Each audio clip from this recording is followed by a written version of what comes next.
Muchas gracias a la universidad por la invitación. La idea es hacer un repaso acerca de el manejo de estos pacientes, de esta enfermedad que tenemos nueva, que nos angustia mucho en las unidades de cuidado intensivo.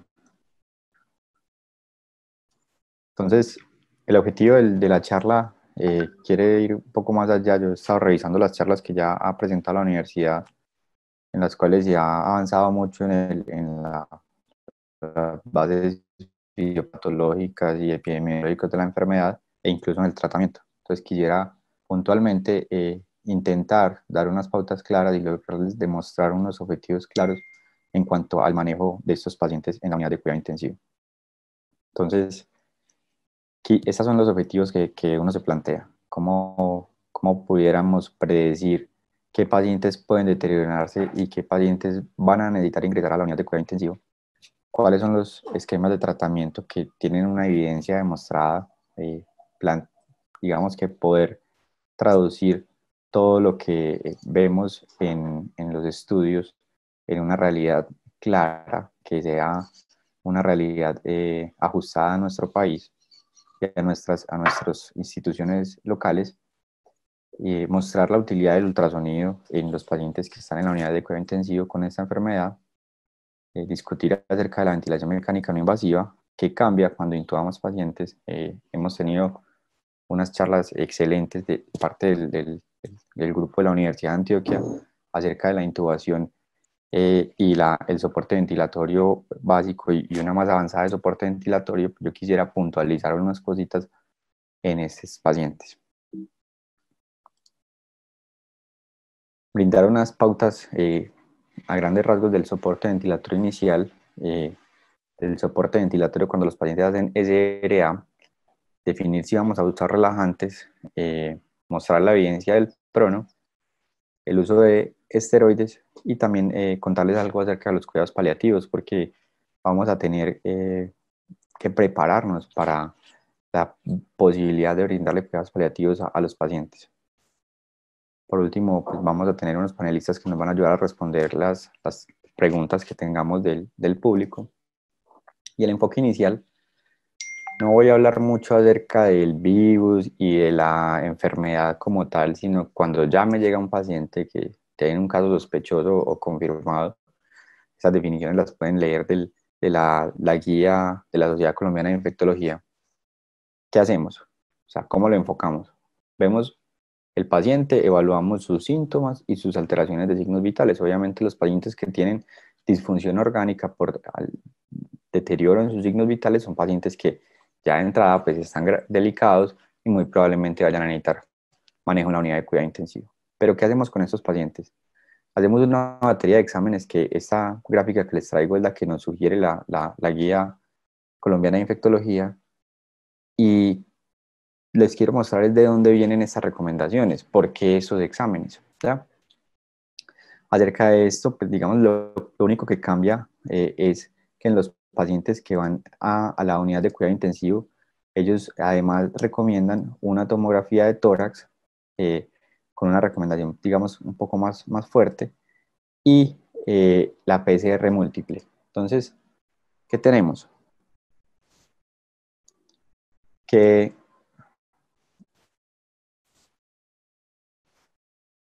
es discutible si realmente todos los pacientes necesitan la tomografía de tórax. Probablemente la mayoría de las sociedades están girando un poco la recomendación hacia métodos diagnósticos que se puedan realizar a la cabecera del paciente y que no sea necesario trasladarlos y exponer a todo el personal al riesgo de la aerosolización.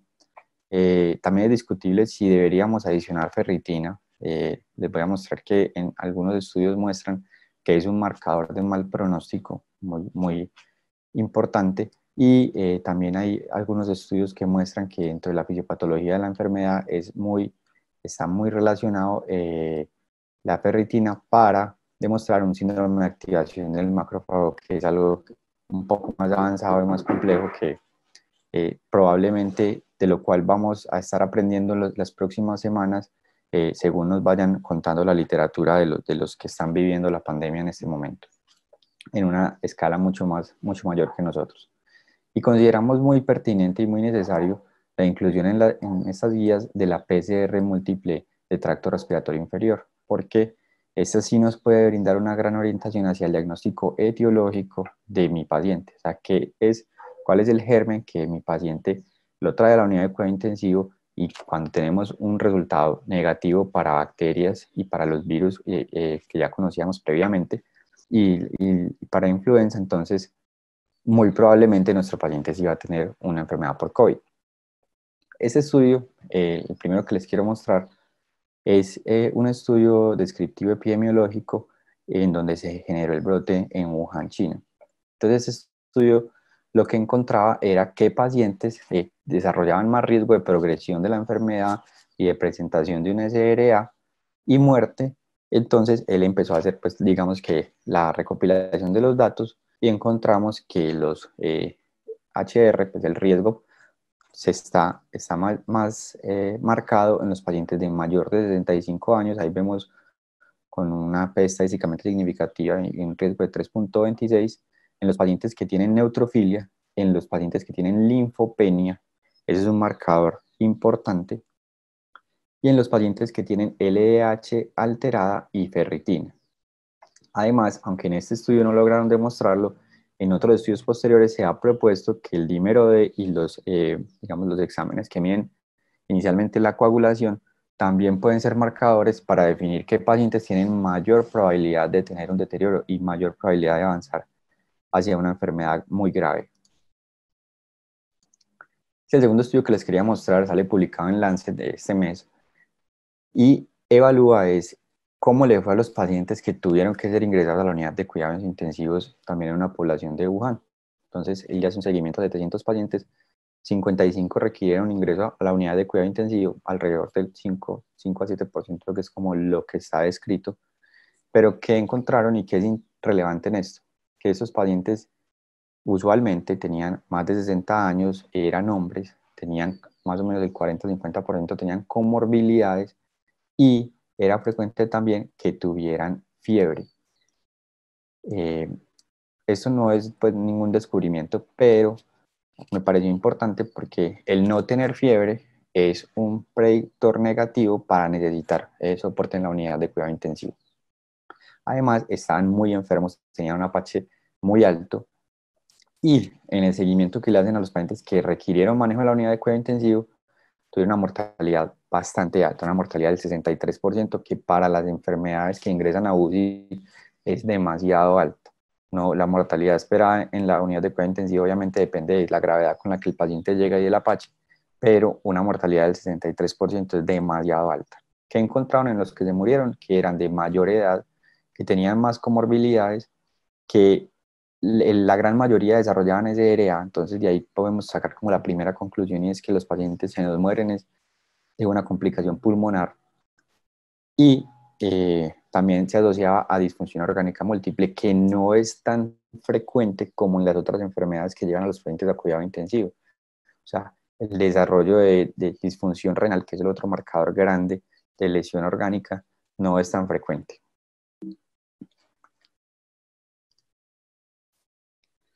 Bueno, hay que mencionar algo acerca del tratamiento. Yo tengo claro que en las charlas anteriores se ha hecho una revisión extensa de los fármacos y de los mecanismos farmacológicos por los cuales pueden ser útiles o no, e incluso se han revisado la evidencia que hay en la literatura.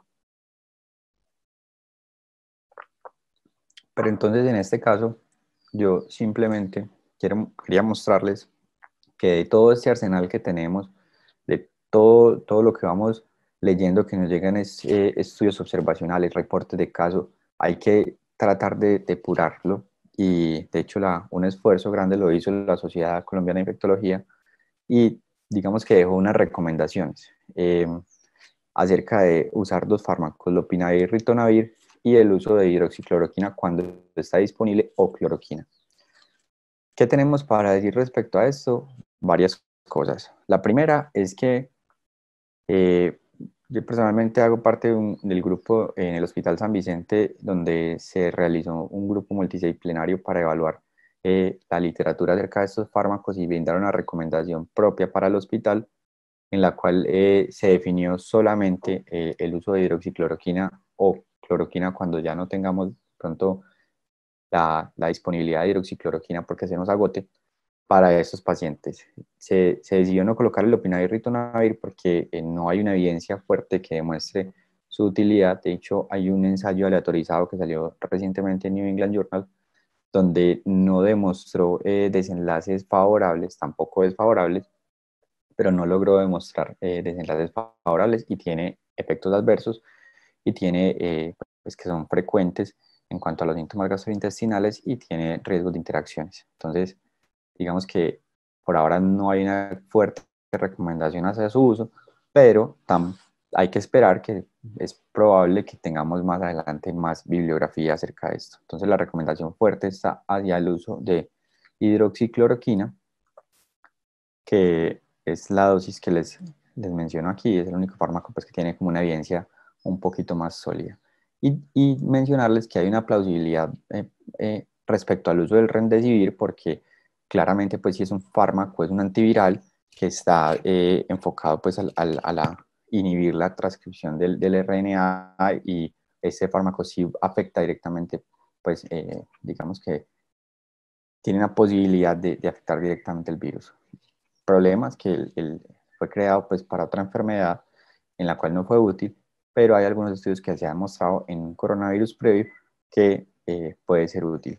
Entonces, de esto tenemos pues que hay estudios en curso, ensayos aleatorizados, y que probablemente más adelante vamos a tener la opción de tener una literatura clara acerca de si se recomienda usarse o no. Respecto a los estudios de imagen, entonces, apenas la enfermedad empezó a demostrarse en los primeros estudios chinos, la tomografía fue la recomendación inicial y obviamente la tomografía es una imagen que nos da muchísimo más detalle de cómo está el parénquima pulmonar, pero empezaron también a tener claro y a demostrar el riesgo de contagio durante el transporte. Entonces, que cada transporte de esos pacientes a una tomografía significaba un riesgo importante y se empezaron a dar cuenta que el personal de salud con frecuencia enfermaba con un porcentaje muy alto y que ante la pandemia perder personal de salud es una condición ya de salud pública, es algo muy grave. Entonces hay que tratar de limitar el contagio hacia el personal de salud. Entonces salen estudios donde empiezan a extrapolar y a comparar la información que da la tomografía con el ultrasonido. Y el ultrasonido, aunque se ha considerado siempre que el pulmón es un órgano muy difícil de evaluar por ultrasonido, pues sí que no ha sido, digamos, eh, objetivo puntual de algunas especialidades, porque los radiólogos se enfocan más hacia el abdomen, los obstetras más hacia lo que ellos necesitan pues en su revisión, pero el pulmón es el órgano que los intensivistas tenemos que evaluar con ultrasonido y es el órgano para el que es muy útil el ultrasonido. Entonces, comparado con los rayos X, es mucho mejor. Es un estudio que se puede enfocar claramente porque se puede repetir a la cabecera del paciente, es de mínimo costo, solo necesita pues, entrenamiento del personal y empieza a salir literatura y algunas revisiones, algunas recomendaciones, incluso de sociedades de radiología, donde dicen que no debe ser la tomografía, digamos, la primera herramienta para evaluar los pacientes. Y empiezan a salir cartas al editor y estudios pequeños donde dicen cómo el ultrasonido pulmonar nos va a ayudar en el diagnóstico de la neumonía por coronavirus. En esta revisión, que es bien interesante, les quiero mostrar es a la izquierda de sus pantallas ven lo que se ve inicialmente, que son unas líneas B, que son unas líneas que parten desde la pleura, son unas líneas que van hacia el infinito. Estas líneas B, lo normal es menos de 3 líneas B o hasta 3. Eso es una ventana pulmonar donde vemos, eso es una costilla, la otra costilla, aquí vemos la pleura y las líneas B. Y esto es tejido celular subcutáneo y músculo.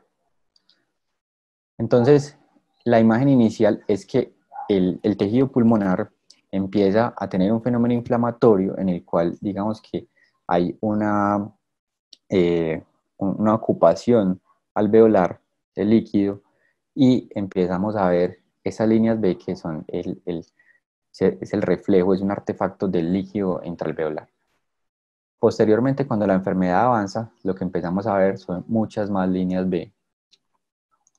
Entonces son los pacientes que empiezan a desarrollar cuadros de infiltrados bilaterales, y cuando la enfermedad se pone más grave, lo que empezamos a ver es una cosa que llaman el engrosamiento pleural, que la pleura se ve mucho más gruesa, y la alteración o la irregularidad pleural. Ustedes, como lo podemos ver aquí en esta imagen, la pleura pierde se va perdiendo la regularidad, si lo está en la imagen A, está regular la pleura, aquí se empieza a deformar la pleura, y posteriormente en la imagen D lo que vemos son hallazgos de broncograma, que son imágenes hiperlúcidas con una pleura que está engrosada y que está deforme, que son compatibles con consolidaciones.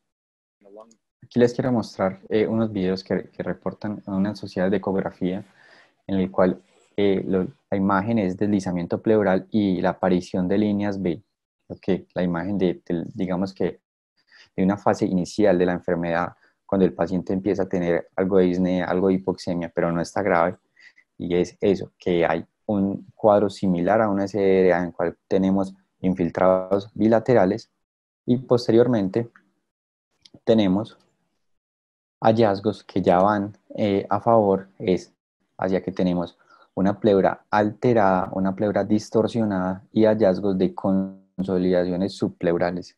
Es importante hacer un rastreo completo del paciente, digamos que el examen del ultrasonido, realizarlo de forma bilateral y en diferentes puntos del tórax. No quiero extenderme demasiado en esto, pero las revisiones ya nos muestran que en esta enfermedad, en el COVID-19, el ultrasonido lo podemos comparar con la tomografía pulmonar, y podemos definir cómo está nuestra paciente y cómo tomar decisiones con base en esto, con estos hallazgos: el engrosamiento pleural, las líneas B que les mostré, cuando tiene hallazgos de múltiples líneas B de compromiso multifocal, o sea, en ambos hemitórax, tanto en la región superior como inferior y anterior como posterior.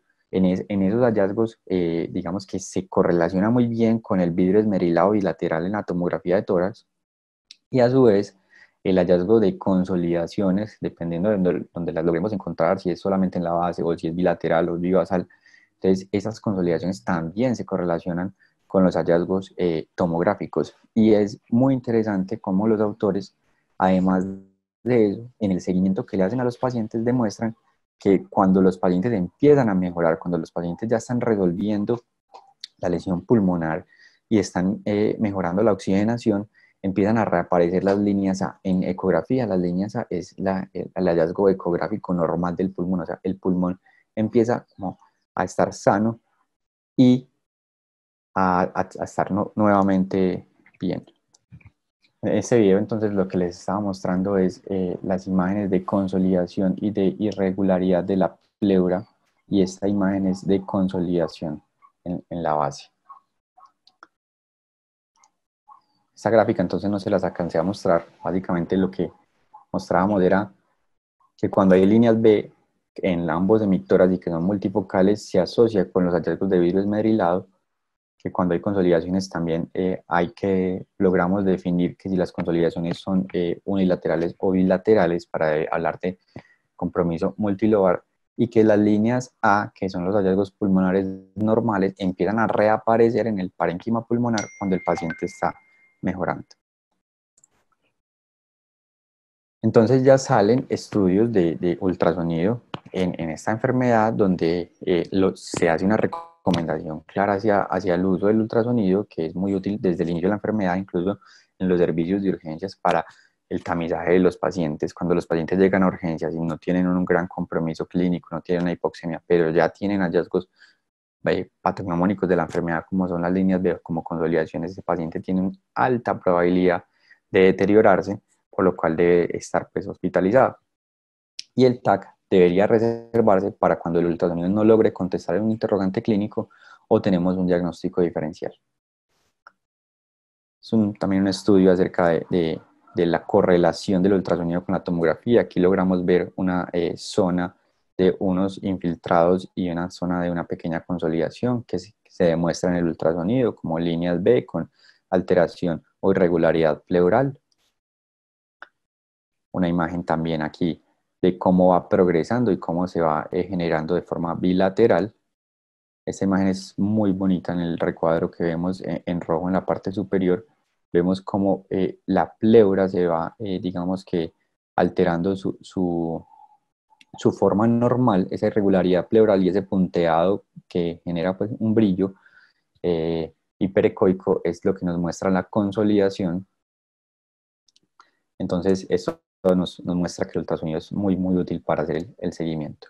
Y así como digamos que todo el personal de salud estamos variando los equipos de protección que usamos para atender los pacientes, entonces ya hay recomendaciones acerca del ultrasonido a la cabecera del paciente para el diagnóstico de la neumonía y ya hay algunas consideraciones adicionales para disminuir el riesgo de contagio y proteger el personal y los equipos de infección con el virus. Bueno, pasamos a un tema, el siguiente tema, que es, ya sabemos qué pacientes se van a deteriorar. Vamos a definir si los pacientes que se van deteriorando podríamos usar otras terapias antes de decidir que requieren intubación o no. Perdón. Entonces, la primera terapia que vamos a definir es la cánula nasal de alto flujo. Eso es una terapia que permite mejorar la oxigenación de los pacientes y se ha comparado y similar los resultados que producen con la ventilación mecánica no invasiva. ¿Cuáles son las recomendaciones acerca de la terapia de alto flujo? Usted podría considerarla, ellos recomiendan que si el paciente tiene una clara indicación, hay que intubarlo, pero si tolera el oxígeno suplementario y mantiene rangos de oxigenación aceptables, usted se mantiene. Pero si el paciente empieza a desaturarse, usted podría considerar la cánula nasal de alto flujo. Eso es lo que dicen las guías. Pero ellos hacen unas recomendaciones puntuales y es que si usted es capaz de controlar el riesgo que tiene de aerosolización, entonces, ¿qué necesita usted? Necesita una unidad de cuidado intensivo, un cubículo que tenga presión negativa. En nuestro hospital, que tenemos 60 camas de cuidado intensivo, tenemos 5 cubículos de estos y en la mayoría de unidades de cuidado intensivo de nuestro país, entre el 2 y el 4% de los cubículos tienen presión negativa. Entonces, por esto es que nosotros no consideramos una terapia adecuada para nuestros pacientes, porque no tenemos la probabilidad de asegurar que van a estar en unas habitaciones con presión negativa. Entonces va a generar mayor riesgo para el personal. Y respecto a la ventilación mecánica no invasiva, digamos que el estudio que nos intenta contestar esta pregunta es el mismo estudio que les mostré inicialmente, cómo le da a los pacientes que ingresan a UCI con esta enfermedad. Y en este estudio encontraron que los pacientes, en esta gráfica es los que sobrevivieron y los que murieron, los pacientes que fueron llevados a terapia con ventilación mecánica no invasiva fracasaron en su mayoría y tuvieron una mortalidad del 72%. Es una mortalidad demasiado alta. Entonces, ¿cuál, digamos, es la opinión respecto al estudio, incluso de los autores? Que la ventilación mecánica no invasiva probablemente esté retardando la decisión de intubar los pacientes y se asocia con una alta mortalidad y con una alta tasa de complicaciones durante la intubación, porque los pacientes llegan a un momento de intubarse mucho más hipoxémicos, con mucha menos reserva, comparados con una intubación más temprana, un poco más electiva, podríamos llamarlo así, que genera menos riesgo de complicaciones. Además, como les voy a mostrar, el procedimiento de la intubación en estos pacientes cambia un poco, entonces deberíamos de tomar la decisión de forma más temprana. Incluso el consenso colombiano no recomienda la ventilación no invasiva. No hace recomendaciones acerca del alto flujo, pero con la ventilación mecánica no invasiva puntual dice que se asocia con una alta tasa de mortalidad y eventos adversos como les mencioné.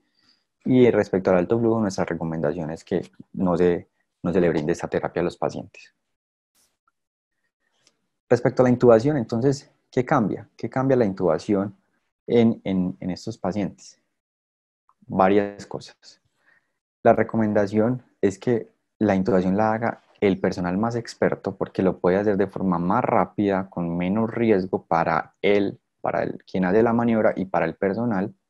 La recomendación está hacia el uso de videolaringoscopios. sé que en una de estas charlas ya hablaron de videolaringoscopios. Este es el que disponemos de nuestra institución.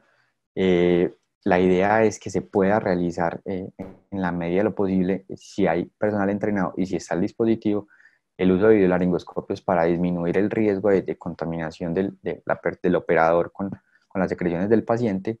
Y aunque aún no hay, digamos que ensayos clínicos ni una gran evidencia, esto es lo que llaman la Taiwan Box o Aerosol Box, que es una, digamos, una cajita, usualmente son de acrílico, en la cual, digamos que mínimamente aislamos el paciente para que sus secreciones de la vía aérea no se dispersen hacia todo el equipo. Entonces, al usar este dispositivo, obviamente la maniobra de la laringoscopia va a ser mucho más compleja para las personas, para el personal que va a intubar el paciente, y ahí sí es casi que completamente necesario el uso del videolaringoscopio para poder intubarlos.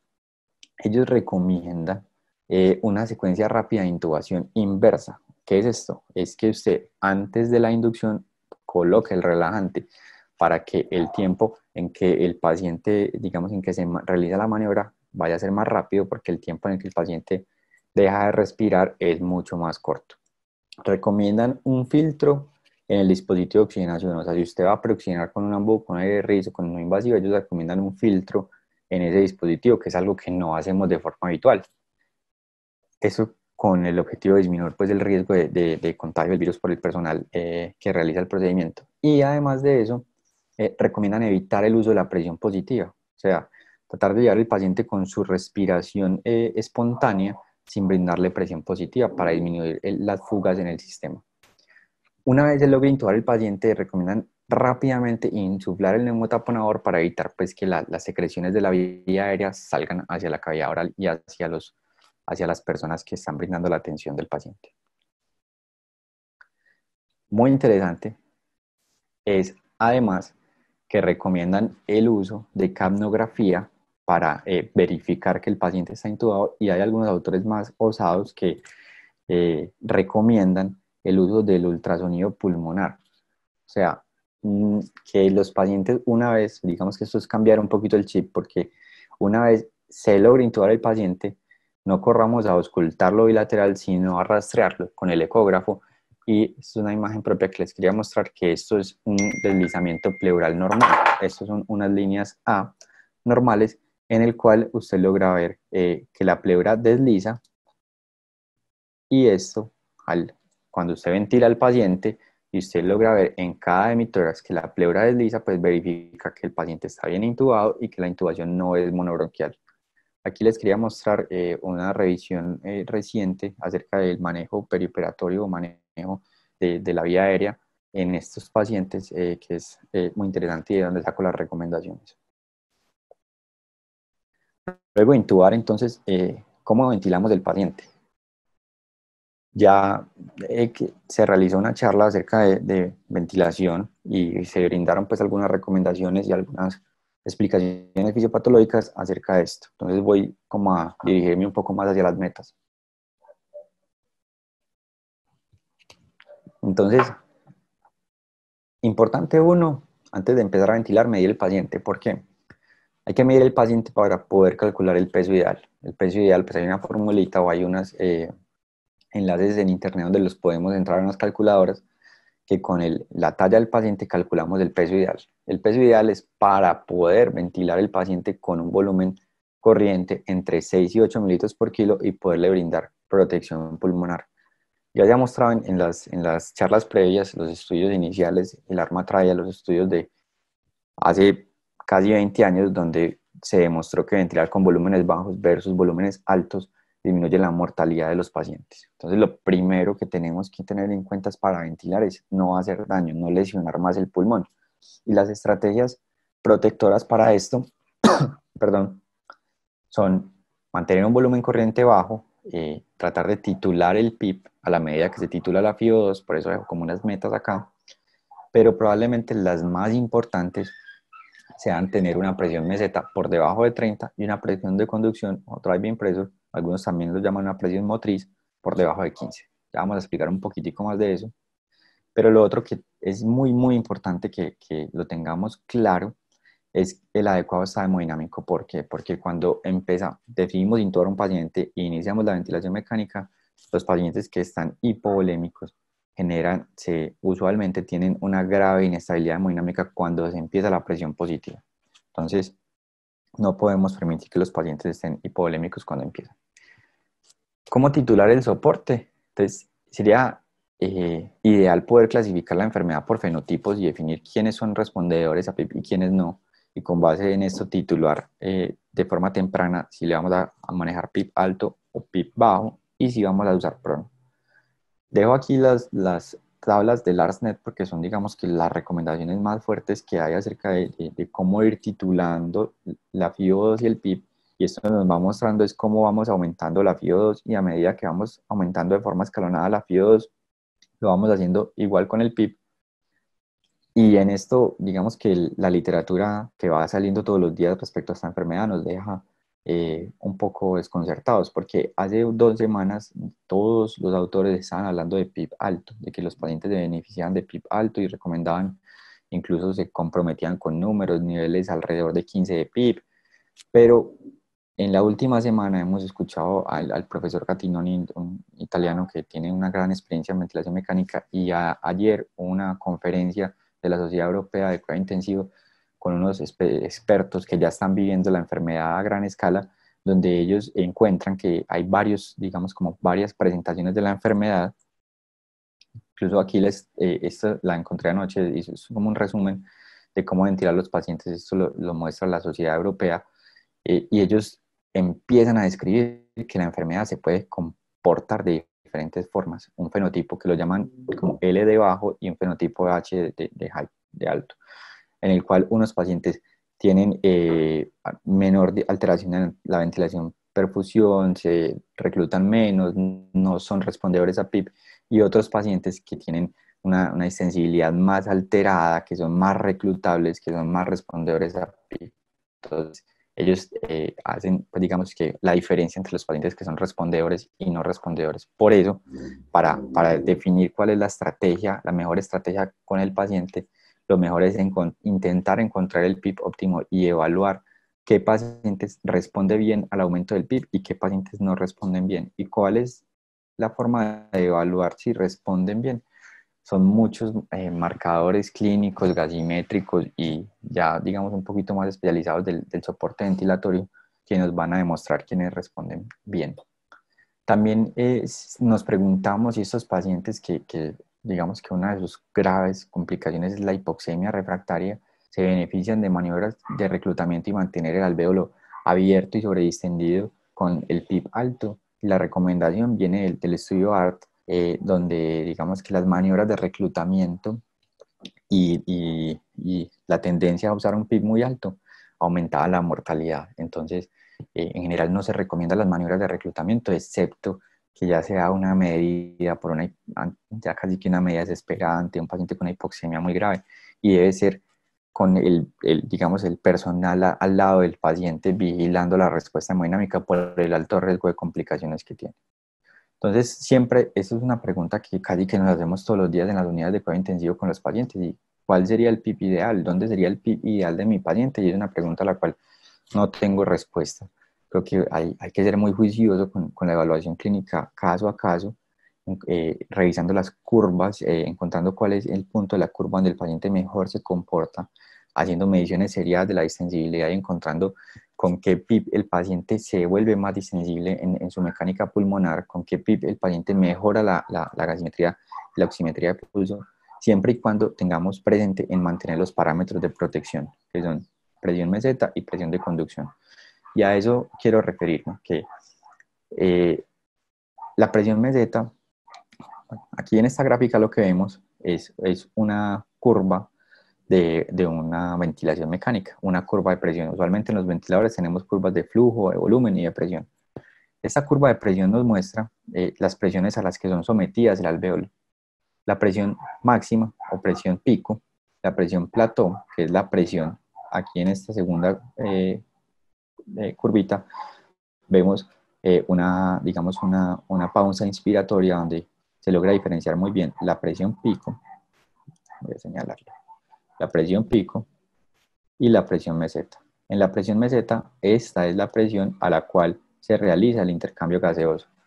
Entonces, esa es la presión a la que durante el mayor tiempo del ciclo inspiratorio el alvéolo está sometido. Y el PIB, que es la presión al final de la expiración, es la presión mínima a la cual se somete el sistema para evitar el reclutamiento y el colapso del alvéolo. Entonces, esta diferencia de presión entre el PIB y la presión plató realmente es como la presión a la cual los cambios de presión a los cuales son sometidos los alvéolos. Y esto lo llamamos presión de conducción o driving pressure. Y los estudios nos han mostrado, ese es el estudio más grande, el principal de presión de conducción, donde nos muestra que cuando esa presión de conducción o esa driving pressure sobrepasa los 15 centímetros de agua, los pacientes se mueren más. Entonces, dentro de los parámetros que ya tenemos de ventilación protectora, tener volúmenes bajos, de tener presión meseta menor a 30, este es otro punto muy importante a evaluar y es la presión de conducción, tener presión de conducción menor a 15. Incluso unos estudios posteriores en la gráfica de la derecha que no se ve tan bien, muestran cómo lo peor que le puede pasar al paciente, o sea, la peor forma en la que lo podemos ventilar es con presiones mesetas altas y presiones de conducción altas, mayores a 14. Ahí es cuando más se mueren. Y cuando menos se mueren es cuando tenemos presiones mesetas menores a 30 y presiones de conducción menores a 14. Entonces, digamos que para poder brindar una ventilación protectora a los pacientes tenemos que tener en cuenta estos dos parámetros que son muy importantes. Entonces, en resumen, ¿cómo no agredir el pulmón? ¿Cómo no en un paciente que ya está enfermo, que ya tiene hipoxemia, que ya tuvo que ser intubado, que está en unidad intensiva, cómo no generar más lesión pulmonar? Porque los pacientes que llegan con SRA usualmente se mueren del fenómeno inflamatorio que genera el SRA y la terapia, no hay una terapia, no hay medicamento, lo que tenemos es darle soporte y cómo mantener ese paciente en la mejor condición mientras él logra recuperarse. Volúmenes bajos, meseta menor a 30 y presión de conducción menor a 15. Hay algunos que dejan un espacio abierto que podríamos ir hasta 20, pero la recomendación es que sea menor a 15.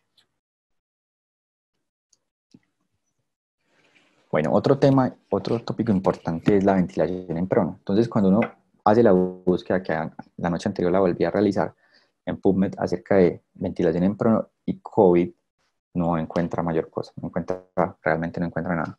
Cuando vemos las conferencias que tenemos la posibilidad de ver de los especialistas que están en Italia, en España y en Inglaterra, que es donde están viviendo pues, los brotes, incluso también en Estados Unidos, todo el mundo habla de que la mayoría de los pacientes responden al prono y que les va muy bien en prono, pero aún eso no está publicado, ¿cierto? Entonces, obviamente la experiencia de otros colegas es súper importante y la tenemos en cuenta, pero ¿en qué nos basamos? Nos basamos en el estudio PRODEVA, que es el estudio que salió en el 2013 de un autor francés que incluso fue uno de los conferencistas del día de ayer en la reunión europea, en los que brindan una recomendación con base en este estudio. Los pacientes que ventilaron en prono, y esto es una ventilación en prono para que pronto quien no lo saben, es paciente estando boca abajo, fisiopatológicamente lo que permite es que las unidades alveolares que están colapsadas se puedan airear y mejora la oxigenación, y el estudio del PROCEBA 2013 demostró que mejoraba la mortalidad de los pacientes en el grupo de prono. O sea,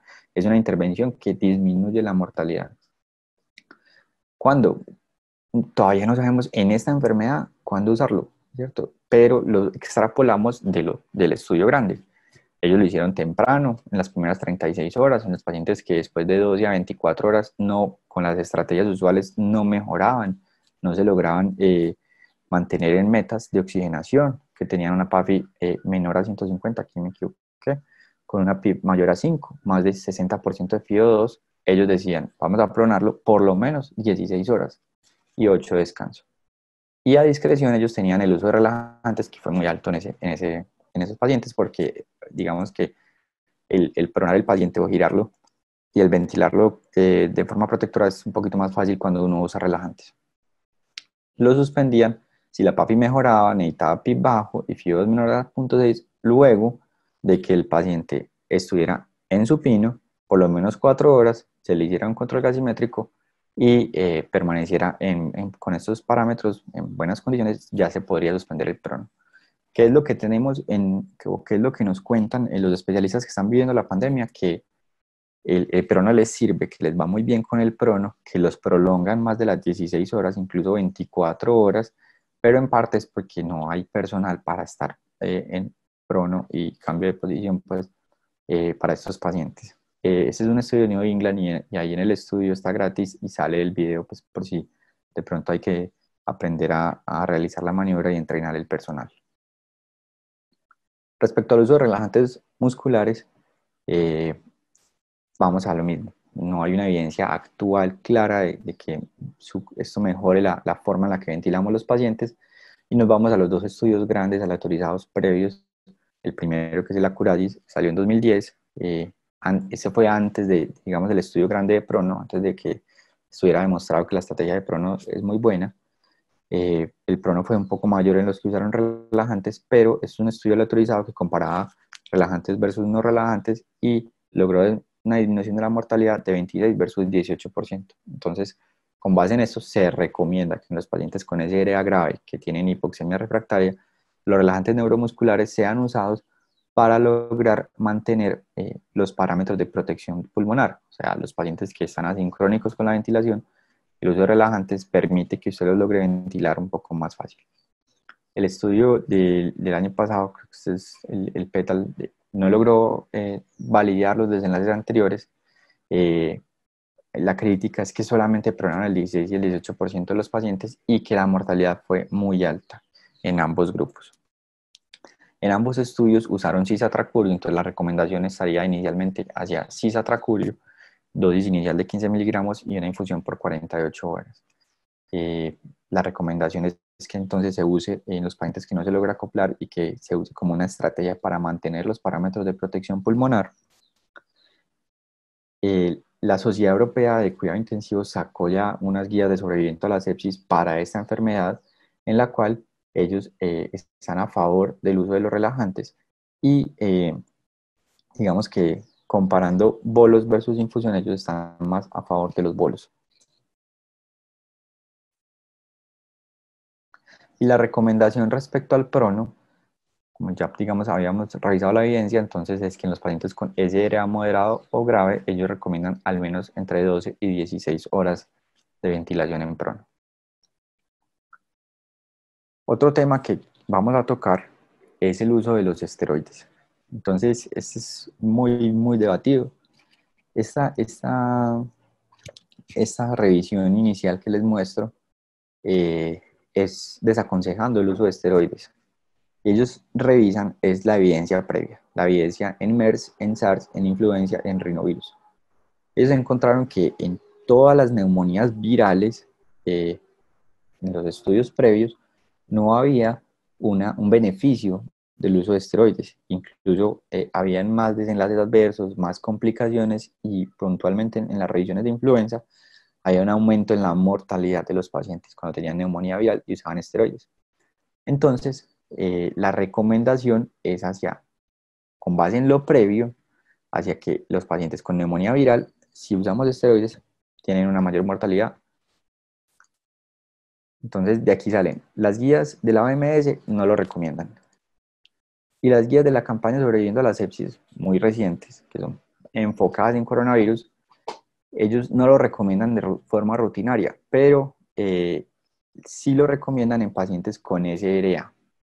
Y esa recomendación sale de un estudio que es este que les voy a mostrar. Es un estudio pequeño, observacional, retrospectivo, de 46 pacientes. Les dan metilprednisolona 1 miligramo por kilo por 5 días y los desenlaces para nosotros en la unidad de cuidado intensivo son poco relevantes. O sea, los dos desenlaces que ellos medían era oxigenación y era el cambio en la saturación en el grupo que usó metilprednisolona versus el que no, y que resolvía más tempranamente la fiebre.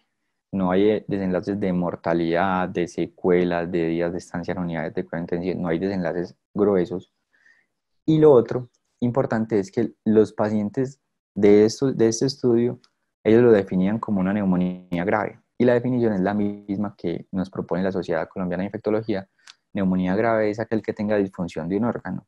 Y disfunción de un órgano en el sistema respiratorio está dado por saturación menor a 90. O sea, cualquier paciente que llegue saturando menos de 90 y requiera por lo menos colocarle oxígeno por cánula nasal, entraría en esa definición de neumonía grave. Entonces no podemos extrapolar esa pobre evidencia para el paciente que está con una SRA grave en la unidad de cuidado intensivo.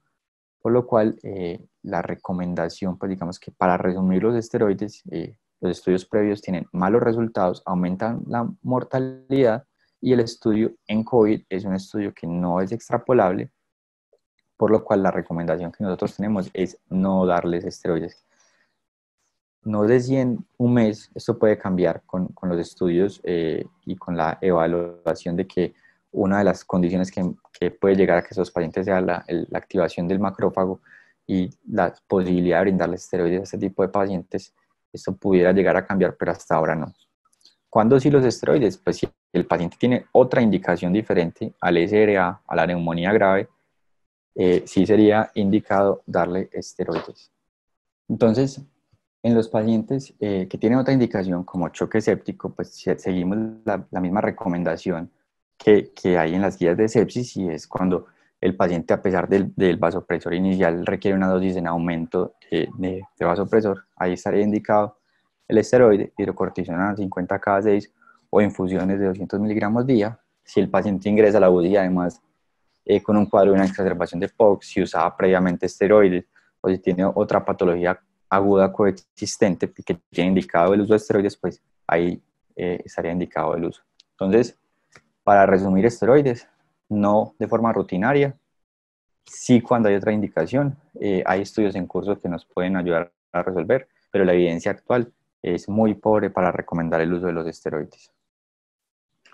Este tema me gustó tratar de contárselos porque no solamente es ventilar y poner vasopresores y ingresar todos los pacientes de la unidad de cuidado intensivo y tener desenlaces perversos como los que muestran la literatura, sino que también tenemos que tener en cuenta los cuidados paliativos y que tenemos que ser más allá, pues que tener muchos ventiladores, tenemos que tener un escenario, tener claro que podemos plantearnos o estar frente a pacientes que no van a querer ingresar a la unidad de cuidado intensivo, que tienen una voluntad anticipada de que no quieren más, pacientes que llevan 10, 12 días en la unidad de cuidado intensivo y que siguen muy mal, que ya se continuar puede ser fútil, o pacientes que no pueden ingresar porque simplemente no tenemos ventiladores, no tenemos disponibilidad. Eso nos puede pasar. Entonces, ¿qué debemos hacer? Planear y tener claros estos escenarios. Incluso esto es una revisión canadiense, que es un país que tiene mucho, digamos, económicamente grandes posibilidades para su población, pero ellos ya se están preparando para esto. Entrenar al personal en cuidados paliativos, abastecer medicamentos para brindar cuidados al final de la vida, tener guías y protocolos de manejo, aumentar el uso de la telemedicina y la visita virtual por especialistas en cuidados paliativos, la visita virtual por los familiares, porque como vemos que los pacientes muchas veces son ingresados a los hospitales y no pueden recibir visita de sus familiares. Ellos sugieren o hacen un esquema que me parece interesante mostrarlo acerca del manejo del dolor, manejo de las náuseas, del delirium, sedación, manejo de las secreciones, de la fiebre, evitar las cosas que generen dolor, la retención urinaria, la boca seca. ¿Cómo tener un kit para manejar esto en las salas de atención general o en los sitios donde vayan a estar pacientes que no van a ingresar a la unidad de cuidado intensivo para brindarles un mejor manejo o más digno de la enfermedad a estos pacientes durante la pandemia? Con esto terminamos la intervención. Esto es lo que tenía para mostrarles y agradezco la atención.